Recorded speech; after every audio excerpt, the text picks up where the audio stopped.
Estamos então de regresso para aquela que é a segunda e última parte da nossa edição de hoje. Comércio tradicional é o tema, é a altura certa para fazer compras, agora mais que nunca, que o Natal se aproxima. E, portanto, é o assunto que temos aqui hoje em debate. Terminamos com a opinião do Hugo, vamos agora ouvir a Cláudia. Cláudia, falávamos aqui do exemplo de Lisboa, mas temos muitos outros por esse país fora, efetivamente. Mas, pegando neste exemplo, o bilhete do comércio tradicional, como decidiu chamar-lhe a cidade de Lisboa, poderia ser uma boa medida a adotarmos, adaptando naturalmente à realidade de Amarante, mas poderia ser uma boa medida?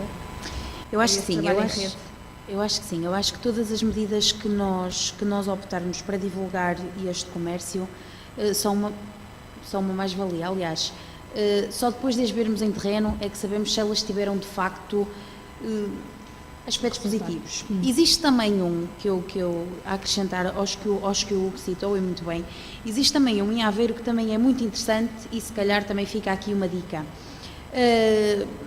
Vários produtores, vários produtores de comércio local que se uniram e o que é que eles fizeram? A iniciativa chama-se Toma Lá, Dá Cá.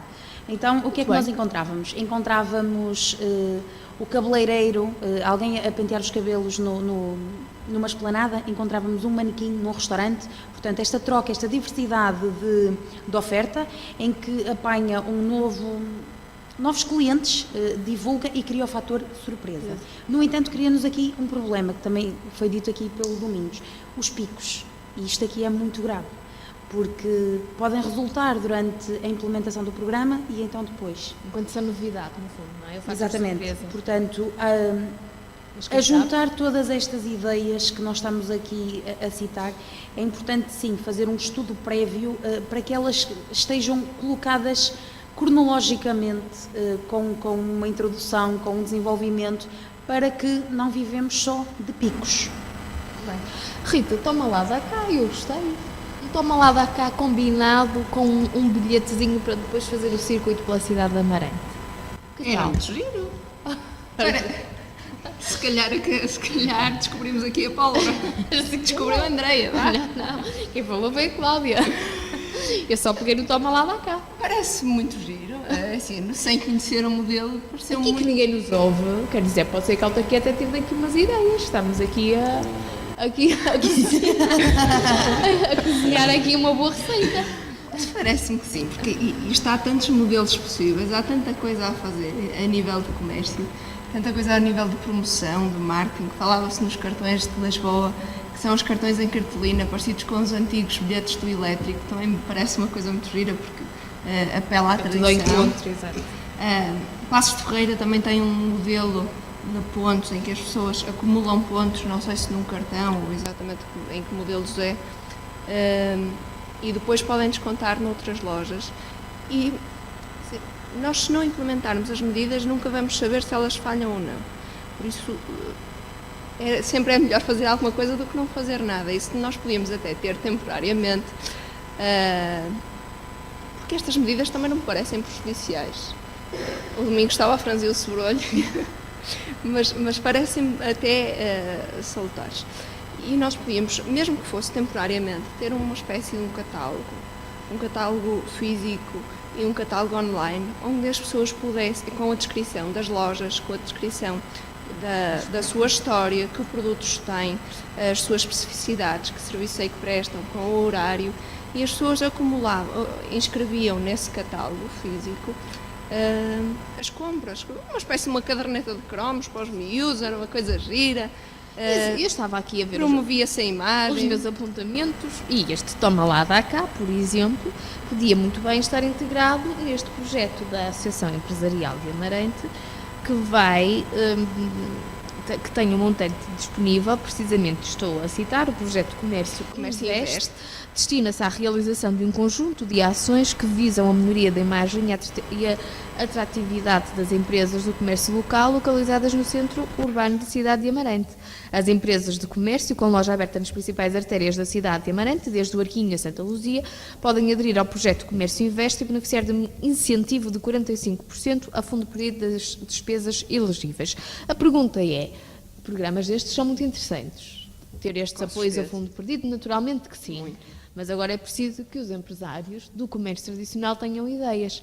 Será que levar já assim uma cartinha com algumas ideias, com um toma lá dá cá, um bilhete do comércio tradicional, um cartão de fidelidade, não seria também importante para alavancar todo este processo? Porque às vezes já-se o dinheiro, mas as pessoas nem sabem muito bem o que fazer com ele. Assim, eu acredito que quando a Associação Empresarial se candidatou a este Fundo de Comércio Invest, tinha um plano para isto e acredito que tem um plano para isto e terá ideias para dar aos comerciantes que se candidatem a este plano. Até porque o incentivo terá como contrapartida a apresentação das despesas claro que e de uma sim. candidatura e de um plano e dos planos de negócio. Tanto quanto eu percebi este fundo servirá para a requalificação e modernização do espaço, para a melhoria do desempenho da atividade comercial, onde podemos incluir aqui a esse comunicação, tipo a de comunicação. Há imagem. coisas giríssimas para fazer, podemos fazer montras vivas, já fazemos alguns desfiles, e isto nem que fosse temporariamente, promovíamos aqui o comércio tradicional, utilizando o marketing, podíamos ter aqui uma agenda de iniciativas criativas ao nível de comércio, fazermos coisas inovadoras, vermos o que é que se faz noutros sítios, fazermos roteiros de comércio tradicional pelas lojas mais antigas da cidade, o que também me parece uma coisa muito gira. Podia fazer visitas guiadas, por exemplo, às lojas. Por exemplo, E já- nós temos lojas antiquíssimas e Exatamente, podíamos acompanhadas com explorar até com uma explicação, história tanto da para loja. turistas como para amarantinos, porque nós muitas vezes vamos visitar, todos se calhar já foram visitar a Livraria Lelo, e nós também temos lojas antigas em Amarante e se calhar vamos... Claro que não vamos estar a comparar. Há situações que não são comparáveis. Mas podíamos também percebe-se a ideia. valorizar o nosso produto. E sim, este programa, o Comércio Invest, parece-me que tem um potencial significativo e irá ser, tanto quanto eu percebi, só vi muito por alto, tem a duração de 1 ano e servirá também para apoiar na aquisição de mobiliário, equipamento informático, software. E para além desse fundo que é dado aos comerciantes, para requalificarem e modernizarem os seus espaços, também a Associação Empresarial fará uma série de iniciativas para a dinamização do comércio e por isso parece-me que todo este esforço para reforçar a atratividade do setor será de louvar e trará uma nova dinâmica à cidade. Muito bem, muito obrigada. Ainda baseado neste projeto, o Comércio Investe, estou a dizer bem, presumo eu, exato, Sim. o Comércio Investe, portanto, há um slogan agregado que é já existente, portanto, que é o comércio tradicional de Amarante, apetece comprar aqui. A pergunta é mesmo esta, apetece efetivamente comprar em Amarante, Isabel? O que é que este trabalho em rede já está a ser feito, não está, o caminho poderá ir por aqui? Só para concluirmos esta... Eu acho que ainda não está a ser feito o trabalho em rede, sim, poderá ir por aí. A Rita disse uma frase e eu concordo inteiramente com ela, que se não implementarmos medidas, não saberemos, não é, quais seriam as soluções. As que resultam, não? Há tanta coisa que já foi aqui dita, o bilhete de Lisboa, os cartões de desconto, os itinerários, nomeadamente para os turistas, não é, que poderá ser uma mais-valia, que acho que já não há muito mais a acrescentar. Ou seja, em termos de recomendações, se calhar até já esgotámos aqui essa questão, porque já deixámos aqui imensas. Já fizemos aqui um brainstorming, portanto, se depois virmos estas ideias e pelas lojas, vamos ficar atentos. Toma lá, dá cá, gostei. Toma lá, dá cá. É verdade, já foi dito aqui muita coisa. Eu só queria ressalvar aqui mais uma questão que penso que será fundamental para o desenvolvimento do comércio tradicional, que é a própria formação dos comerciantes, não é? Os recursos humanos, não é? Exatamente. Por exemplo, agora em termos de fiscalidade foi obrigatório o uso daqueles computadorzinhos, das novas tecnologias, que nem eu até estou muito afeiçoada, embora sou da geração em que sou um bocado arcaica em relação a isso.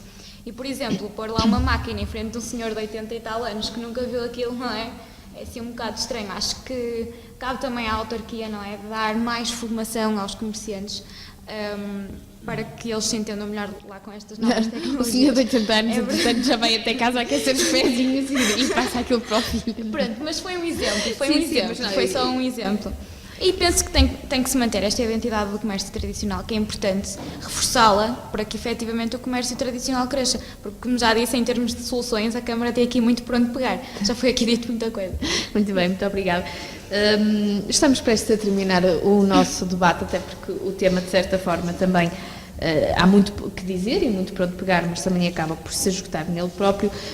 Eu pedia-vos, em jeito de conclusão, que tentássemos aqui fazer a análise SWOT como falávamos há pouco. Portanto, uma análise em que nós elencamos os pontos fortes, os fracos, as oportunidades e também as ameaças relativamente ao comércio local. Portanto, pegando em tudo isto que já aqui foi dito, de certa forma já aqui deixamos, e como dizia a Isabela muito bem, aqui imensas recomendações ao nível da revitalização, da dinamização do comércio local.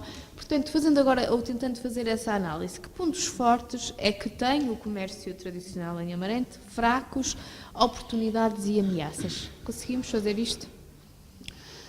Acho que é um exercício interessante de se fazer, de facto.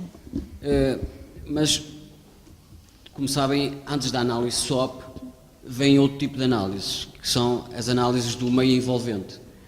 Nós só podemos saber se realmente somos fortes ou fracos em determinados pontos, se de facto soubermos em que ambiente é que estamos inseridos. E eu faço a análise que tem a ver com uma análise política, uma análise económica, uma análise social e uma análise tecnológica, que dá origem a outra análise que chamam análise PEST, que também é conhecida, não tão divulgada. Geralmente as pessoas conhecem a análise SWOT, mas não conhecem tanto esta análise PEST. E eu começo por analisar do ponto de vista político.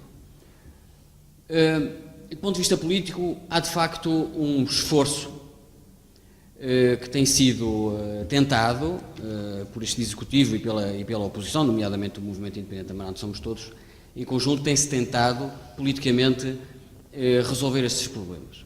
No entanto, há aqui uma questão que é muito importante do ponto de vista político que temos que corrigir.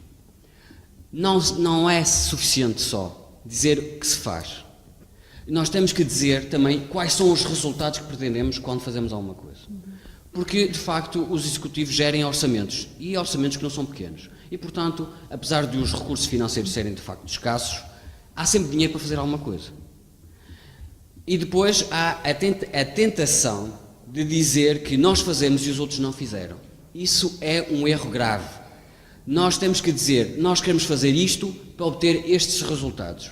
E só assim é que a iniciativa privada consegue, aquilo que há pouco a Rita falava sobre o plano de negócio. Eu, quando quero fazer um plano de negócio, quero estimar, quero fazer coisas previsionais, saber quantos clientes é que vou ter, que tipo de clientes é que vou tentar atingir, qual é o meu público-alvo, o que é que vou ser diferente que os outros não são. Mas eu preciso de informação. E o poder político hoje, e acho que nunca fez, não consegue transmitir a informação relevante para o negócio, que são números. Nem tudo se traduz em fluxos monetários, é certo, há coisas que não são quantitativas, são qualitativas, mas há necessidade de transmitir uma informação que não é tanto ruído, não é tanta propaganda, é sim uma informação relevante para aqueles que querem fazer realmente um negócio e ter uma iniciativa privada.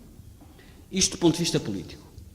Do ponto de vista económico, nós sabemos que vivemos num tempo de restrições económicas. As pessoas não recebem tanto dinheiro hoje como recebiam antigamente. Há menos rendimento e há mais dificuldade para o comércio tradicional fazer face às grandes superfícies, porque, apesar de trabalhar com margens mais pequenas, conseguem sobreviver praticando preços que o comércio tradicional por si só não consegue combater. E isso obriga a que os comerciantes sejam muito mais inovadores, e porque só sendo inovadores é que conseguem ser diferenciadores.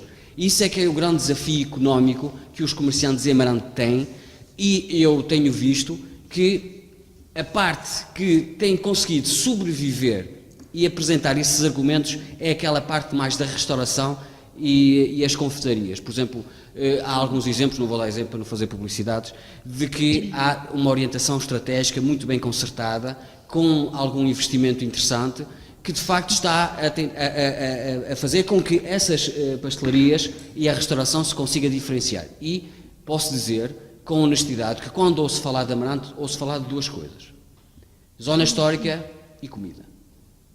Portanto, isso também faz parte também podia incluir isto no comércio tradicional. Mas aquilo que eu falo da restauração para dar o exemplo de como é que eles tentaram e tentam se diferenciar. Não estou a incluí-los no comércio tradicional, estou apenas a dizer do ponto de vista estratégico. Depois há aquela questão social. Nós sabemos que o limite da cidade é hoje diferente. Os limites da cidade hoje até estão indefinidos. Há muita dificuldade em saber. Nós identificamos o centro da cidade de Amarante por causa do nosso centro histórico.